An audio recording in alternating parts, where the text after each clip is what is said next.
Polisi menangkap dua pasangan kekasih yang diduga akan menyelundupkan narkotika jenis sabu ke lapas narkotika di Goa, Sulawesi Selatan.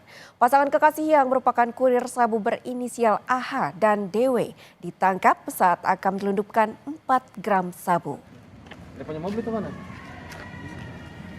AH merupakan residivis kasus narkoba yang baru sepekan keluar dari lapas. Dari penangkapan ini, polisi melakukan pengembangan dan menangkap pasangan kekasih berinisial LG dan RY di Kecamatan Mariso, Kota Makassar, Sulawesi Selatan. Dari tangan keempat pelaku, polisi menyita barang bukti berupa 9 gram narkotika golongan 1. Penangkapan kurir narkoba ini terjadi saat polisi mendatangi lapas narkotika dan melihat gerak-gerik sepasang kekasih yang mencurigakan.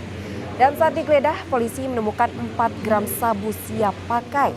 Keempat pelaku dijerat dengan Undang-Undang Narkotika dengan ancaman hukuman di atas 5 tahun penjara. Hasil pemeriksaan bahwa sebelum barang tersebut masuk ke lapas, ditemukan langsung lebih dahulu ditemukan oleh petugas kepolisian. Namun hasil dari pendalaman bahwa sebagian barang telah disalurkan ke tempat lain, sehingga dilakukan lagi pengembangan ke daerah wilayah Makassar dan diamankan 2 orang terduga inisial LG dengan inisial R.